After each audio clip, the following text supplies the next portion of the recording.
The gates closed behind them, and the world that stretched ahead was nothing like the one they had left. The gates closed behind them, and the world that stretched ahead was nothing like the one they had left. No guiding voice, no garden walls, no fruit hanging within reach. Just open land, unfamiliar sky, and the weight of a choice that had changed everything. What happened next is one of the most underexplored chapters in the entire biblical tradition. Not the fall itself, which fills sermons and theology books and centuries of artistic obsession, but the aftermath, the decades, the generations, the slow and brutal construction of human civilization from a single expelled family, trying to survive in a world they had never been built for. The story of what came after Eden is not a footnote to the fall. It is the real beginning of the human story. And it is far stranger, far more layered, and far more emotionally resonant than most people ever discover. To understand what Adam and Eve faced after the expulsion, you have to first understand what they lost. Not in spiritual terms, which theology has analyzed for millennia, but in purely practical, immediate survival terms. Inside the garden, according to the text of Genesis, food was provided, the climate was benign, the relationship between human beings and the natural world was frictionless. The language used to describe Eden is the language of sufficiency. Every tree pleasant to the sight and good for food, the ground yielding without struggle, the animals present without threat. When the expulsion happens, each of those conditions is reversed with surgical precision. The ground now produces thorns and thistles. Food will come only through painful, exhausting labor. The woman will face suffering in childbirth that was not present before. The relationship with the soil is now one of resistance. In the span of a few verses, every single condition of ease is replaced with its opposite. What this means, read carefully, is that Adam and Eve are not simply cast out into a neutral wilderness. They are cast out into a world that has been specifically reconfigured to resist them, and they are entering it with no tools, no fire, no shelter, no clothing beyond what the text says God provided. Garments of skin, made for them before they left. That detail alone deserves to stop you for a moment, because it means the very first act of craftsmanship in human history, the very first instance of taking the material of the natural world and shaping it into something that serves human need, is performed not by humans, but by the divine, as a parting act before the door closes. There is a tenderness in that gesture that sits in remarkable tension with the severity of the punishment, and the ancient readers of this text would have felt that tension acutely. What the text does not tell you, and what becomes the great silence at the center of the post-Eden narrative, is how long any of this took. Genesis moves in enormous leaps of time. Adam and Eve are expelled. Then Cain is born. Then Abel. Then comes the conflict between them. The first death. The second expulsion. Cain driven out from his parents and from whatever community has begun to form. But between the expulsion from Eden and the birth of Cain, there is no number given, no count of seasons, no description of how they built shelter, how they learned to grow food, how they grieved what they had lost, how they spoke to each other in those first nights outside the garden when the full reality of their situation must have settled over them like a physical weight. The rabbinical tradition, which spent centuries trying to fill exactly these silences, imagined Adam weeping for days on the banks of a river before the first act of deliberate survival. Some traditions held that Adam and Eve did not even know how to eat the food of the outside world at first, that they had to learn what was edible, what was dangerous, how to prepare what the earth gave them. There are ancient midrashic texts that describe Adam watching an animal die for the first time and being so shattered by the sight that he sat in mourning for an extended period, because inside the garden, death had not been part of the visible world. Every one of these traditions is doing the same thing, trying to account for the enormous psychological and practical gap between the world the first humans knew and the world they were suddenly required to navigate. The land itself matters enormously here, and it is one of the most fascinating threads in the entire post-Eden tradition. The text places Eden somewhere in relation to 4 rivers, 2 of which, the Tigris and the Euphrates, are real and identifiable waterways that today run through Iraq. The other 2, the Pishon and the Gihon, have been the subject of intense geographical debate for centuries, with proposals ranging from rivers in Ethiopia to channels in Arabia, to now dry ancient watercourses that satellite imaging has traced across the Arabian Peninsula. What this geography suggests to many scholars is that the original audience of Genesis understood Eden as a real, located place, not a metaphor floating in symbolic space, but a specific garden at the head of a specific river system in a specific part of the ancient Near East. And if that is true, then what Adam and Eve entered after the expulsion was the landscape surrounding that region. The semi-arid terrain of what is now the Fertile Crescent and its margins, the land between the rivers, the territory that would later see the rise of Sumer and Babylon and Assyria, the world's first cities.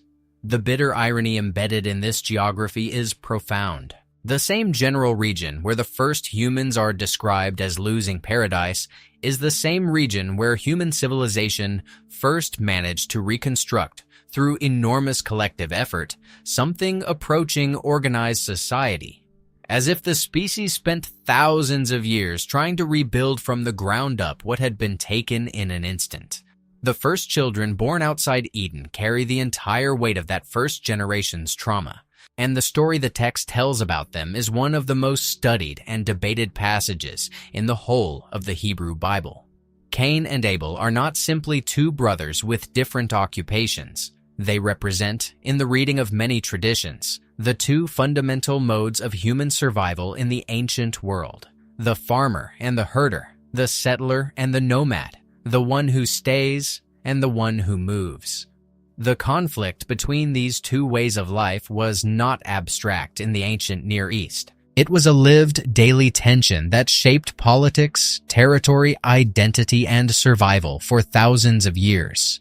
When Cain offers the fruit of the ground, and Abel offers the firstborn of his flock, and when the offering of Abel is accepted while the offering of Cain is not, the text refuses to explain why. That silence has haunted readers for millennia. The rabbinical tradition proposed dozens of explanations: that Cain offered inferior produce while Abel offered his best, that Cain's intention was wrong, that the preference was itself a test of how Cain would respond to disappointment. What is universally agreed upon is that the lack of explanation is intentional, because the point is not the reason for the preference, but what Cain does with the injustice he feels. And what he does is what human beings have been doing with the same feeling ever since. He turns the anger not at the source he cannot reach, but at the person beside him, who has what he does not. What is rarely discussed about this story is where Adam and Eve are while all of this unfolds. The text does not place them at the sacrifice. It does not record their reaction to Abel's death. It does not tell you whether they knew immediately what had happened or whether they had to search for their son's body. The silence is complete, and it is one of the most devastating omissions in the entire narrative, because what it creates is the image of 2 parents who survived the end of paradise only to live through the murder of one child by another. The ancient commentary tradition does engage with this. There are texts that describe Eve weeping without ceasing, that describe Adam entering a period of complete withdrawal, that describe the grief of the first parents as something that redefined what grief itself meant, because they were grieving without precedent. No one had ever lost a child before. No one had ever seen violent death before, and there was no ritual, no community, no prior language for the experience. They were building the vocabulary of human mourning from nothing. Cain's punishment carries a strange and often overlooked detail that opens one of the most genuinely puzzling dimensions of the entire post-Eden narrative. When God marks Cain and sends him eastward to the land of Nod, Cain protests that whoever finds him will kill him, And here is the question that has occupied theologians, biblical scholars, and curious readers for as long as the text has existed. Who are these people Cain is afraid of? At this point in the narrative as written, only 3 human beings exist: Adam, Eve, and Cain. Abel is dead. There is no one else. And yet Cain speaks as though a world of potential enemies is waiting for him beyond the horizon. Then, even more remarkably, Cain goes to the land of Nod, and the text says he lay with his wife, a wife who has not been introduced, whose origin is not explained, who simply appears as a fact in the narrative as smoothly as if her existence had been established chapters earlier. Then Cain builds a city, the first city in the biblical account, and names it after his son Enoch. A city requires people. A city requires a population, labor, a social structure. Where did all of these people come from? This is not a question that can be answered with certainty from the text alone, and that is precisely why it has generated such an enormous body of interpretation across Jewish, Christian, and Islamic traditions, and why it matters so much for understanding what the post-Eden world was actually imagined to look like. The most ancient explanations held that Adam and Eve had far more children than Cain, Abel, and the later mentioned Seth. The text itself says Adam and Eve had sons and daughters, plural, whose names are not given, whose stories are not told, who populated the world in the background of the named narrative. The tradition that Cain married his own sister is ancient and widely accepted across multiple interpretive streams. Deeply uncomfortable to modern sensibilities, but presented in early commentaries as a necessary feature of a world being populated from a single source.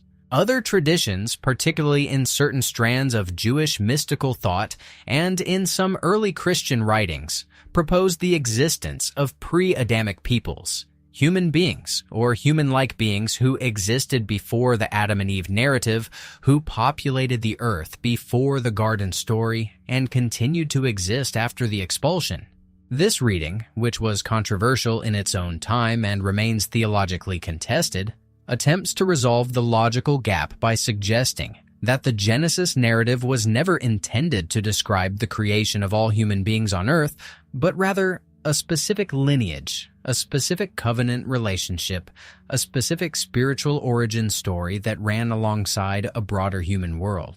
It is a reading that requires significant theological repositioning, but it takes the textual puzzles seriously rather than smoothing them over. The city that Cain builds deserves far more attention than it usually receives, because it is the first city in the human story as Genesis tells it, and the fact that it is built by the first murderer, the man carrying the mark of divine judgment, is not an accident of narrative arrangement. It is a statement. The biblical tradition has an extraordinarily complex relationship with cities, and that complexity begins here with the very first one, constructed by exile. Cities in the ancient Near East were understood to be places of protection, accumulation, hierarchy, and density. They were what you built when you needed walls between yourself and a hostile world. Cain, expelled from the community of his parents, driven to a land of wandering, facing a world he fears will destroy him, responds by building something permanent, something enclosed, something designed to keep danger outside. The theological reading that runs through centuries of biblical interpretation suggests that the city is Cain's response to divine judgment, a human attempt to construct security without relying on divine protection, to manufacture belonging in the absence of the relationship that was severed. Whether you read this as tragedy or resilience or both, what is undeniable is that the post-Eden world produces its first city within a single generation of the expulsion, and that city is driven into existence by exactly the forces, fear, grief, alienation, the need for protection, that the expulsion unleashed. The genealogy of Cain's descendants, which follows quickly after the founding of his city, gives the text's first picture of what human civilization began to look like outside the garden, and it is remarkably specific in ways that are easy to read past. Within 5 generations of Cain, his descendants include the first tent dweller and keeper of livestock, the first musician, and the first metalworker. The text names them individually: Jabal, who is described as the father of those who live in tents and raise herds; Jubal, who is the father of those who play the harp and flute; and Tubal-Cain, who works with bronze and iron. What this genealogy is doing is assigning the origins of 3 fundamental human activities: animal husbandry, music, and metalworking, to the line of Cain, the line marked by murder and exile. This is not a neutral cataloging. In the ancient world, genealogies were always also statements about identity, about the nature of the things being traced. The tradition that links the origins of civilizations, tools, and arts to the line of the first fratricide carries within it an implicit question that the text never answers directly. What does it mean that the things that define civilization, the skills of survival, of beauty, of warfare, come from this particular source? Is it a commentary on the cost of knowledge, on the ambiguous nature of human achievement, on the fact that the same impulse that drove Cain to violence also drove his children to create? The text leaves this open, and the open space is more powerful than any answer would have been. The parallel genealogy of Seth, the third son born to Adam and Eve after Abel's death, runs a different course and carries a different emotional weight. Seth is described as born in Adam's likeness, in his image, language that echoes the original description of Adam's own creation, suggesting a kind of spiritual continuity, a carrying forward of something that could have been lost with Abel. It is through the Sethite line that the text preserves the great figures of the pre-flood world: Enoch, in whose time the text says people began to call upon the name of God; Kenan, Mahalalel, Jared, and then, most remarkably, Enoch. The Enoch of the Sethite line is one of the strangest and most luminous figures in the entire Hebrew Bible, precisely because of what the text does not say happened to him.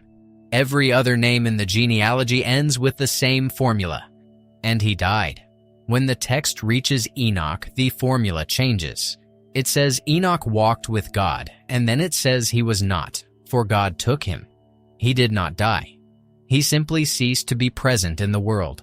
In a genealogy that has been building to death after death, the sudden absence of death for this one figure is startling, and the tradition that grew up around it is enormous. The books of Enoch, which are not part of the canonical Hebrew Bible but are deeply ancient and were considered authoritative in some early Jewish and Christian communities, describe Enoch as a figure who was taken to the heavens and given knowledge of cosmic architecture, of the movements of stars, of the divine structure of time itself. He becomes, in these traditions, a bridge between the fallen post-Eden world and the original state of divine closeness. A single human being in whom the relationship broken in the garden was, for a moment, restored. Adam's own life in the post-Eden world spans, according to the text, 930 years. That number, like all the great ages assigned to the pre-flood patriarchs, has generated centuries of debate. Some traditions read these numbers literally, pointing to environmental conditions, dietary factors, or divine blessing as the explanation. Others read them symbolically, noting that the numbers often carry mathematical significance within ancient Near Eastern numerical systems, or that the great ages serve a narrative function by compressing enormous stretches of time and accumulated experience into a single named figure. What is interesting, regardless of how you read the numbers, is what they imply about Adam's relationship to the unfolding story. If the genealogical dates are taken at face value, Adam was still alive when Lamech, Noah's father, was born. He would have witnessed not just the birth of his children and grandchildren, but the construction of a world that stretched multiple generations beyond his own expulsion. He would have watched the city of Cain grow. He would have seen metalworking and music and livestock herding emerge. He would have outlived Abel, possibly outlived Cain, seen the birth of Seth and Seth's children and their children. The man who walked in the garden in the cool of the evening, who knew what it felt like to live in complete unbroken relationship with the divine, would have lived long enough to see the world's first civilization take its first recognizable shape. What he made of that, what he said about it, what he remembered, and how those memories felt as the world he had built moved further and further from what had been lost. None of that is in the text, and none of it needed to be, because the absence speaks with an eloquence that no words could match. The role of Eve in the post-Eden narrative is one of the great silences of the biblical tradition, and it deserves to be named as such rather than passed over. After the expulsion, after the births of Cain and Abel, Eve speaks only twice more in the early chapters of Genesis. When Cain is born, she says she has gotten a man with the help of God, a statement of gratitude and wonder that carries within it the entire weight of what it meant to create new life in a world without certainty, to hold in your arms the first child ever born, and to know that you are the first person who has ever done this, that there is no one to ask, no precedent to follow, no knowledge inherited from a mother because you have no mother. The experience Eve has of motherhood is, by definition, the most solitary act of creation in human history. The second time she speaks after the expulsion is after Abel's death and Cain's exile, when Seth is born. She says that God has appointed another child for her in the place of Abel, for Cain killed him. The grief in that sentence, the quiet devastation of the word appointed rather than given, the fact that the name Seth itself connects linguistically in Hebrew to the word for placing or appointing, rather than to joy or love, all of it suggests a woman who has learned to receive life, not as something unconditional, but as something granted within conditions of loss. Eve is the first human being to understand that the world after the garden would be a world in which everything good arrives, already shadowed by the knowledge of what can be taken away. The question of where Eden went, not where it was located geographically, but what happened to the garden itself after the expulsion, is one that the text addresses briefly and then leaves hanging. The east of the garden is guarded by cherubim and a flaming sword that turns in every direction to prevent access to the tree of life. This detail is given quickly, and then the narrative moves on, but its implications are remarkable. The garden did not cease to exist when Adam and Eve left. It continued. It remained. The tree of life was still there, still bearing its fruit, still holding whatever it held, and it was not destroyed but guarded, sealed off, placed beyond reach by divine guardians whose sole function was to prevent re-entry. The world outside Eden was not the end of Eden. It was the world running parallel to it, separated from it by the length of whatever distance stood between the expelled and the flaming sword. In some ancient traditions, Eden persisted in a hidden dimension, a real place that was simply no longer accessible to ordinary human movement, a realm that continued in parallel with the fallen world without intersecting it. This idea of a preserved paradise running alongside the fallen world became one of the generative concepts of biblical cosmology, feeding into later traditions about the garden as a destination of the righteous dead, as the place restored at the end of time, as the original template from which all subsequent human longing for beauty and peace and home is ultimately drawn. Every garden in human history, every deliberate space of cultivated beauty that a human being has ever made, carries somewhere in its deepest DNA the memory of that first place and the hunger to return to something that was lost before living memory could record it. The parallel between the post-Eden story and the broader trajectory of the ancient Near Eastern world in which this text was written and received is one of the most striking things that emerges when you step back and look at the full arc. The generations from Adam to Noah in the Sethite genealogy span an enormous imagined time frame, during which human beings populate the earth, develop the arts and technologies of civilization, and, according to the text, progressively move away from the original relational closeness with the divine. The world before the flood in Genesis is not presented as a primitive world. It is presented as a sophisticated, populated, technologically active world that has accumulated enormous knowledge and built elaborate social structures. What it has lost, what accumulates as absence through all those generations, is something else, something that cannot be recovered through metalworking or music or animal husbandry or city building. The flood, which comes at the end of this long arc, is not presented as divine destruction of a primitive species.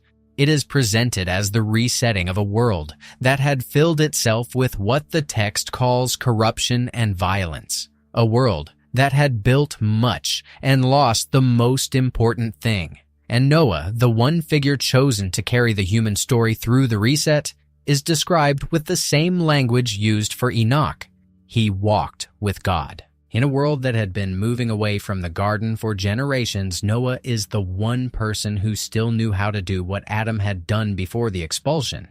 The connection is deliberate, and it tells you something essential about what the text understands the entire post-Eden story to be about.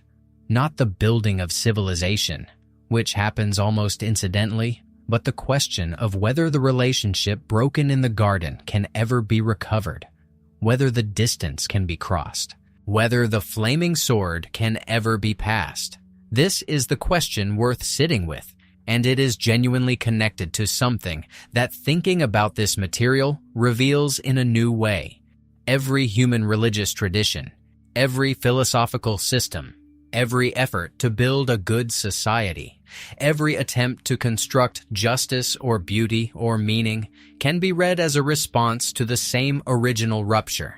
When you look at the history of human civilization from its earliest traceable moments, the first temples, the first laws, the first cities, the first written texts in Mesopotamia, what you see again and again is the attempt to build something that replaces what was lost, to construct through effort and intelligence and collective will the kind of ordered, meaningful, protected existence that the garden represented.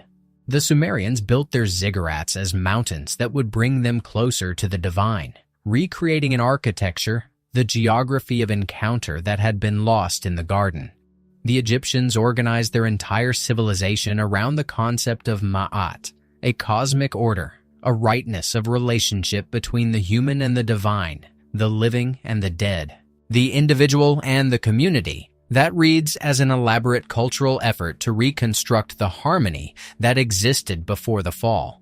The great law codes of the ancient world, from Hammurabi to Ur-Nammu, are attempts to impose by human institution the justice and order that once existed in the narrative as a natural condition. Every one of these is, in the deepest sense, post-Eden work. Every one of them is humanity responding to expulsion by trying to build back in the direction of what was lost. There is a particular detail in the post-Eden narrative that almost no one notices, but which carries extraordinary weight once you see it, and it concerns the ground itself. After the expulsion, God tells Adam that the ground is cursed because of him, that it will now produce thorns and thistles, that food will come only through painful labor. And then comes the line that closes the loop in a way that is almost unbearable in its precision. For dust you are, and to dust you shall return. The ground that now resists Adam is the same ground from which Adam was made.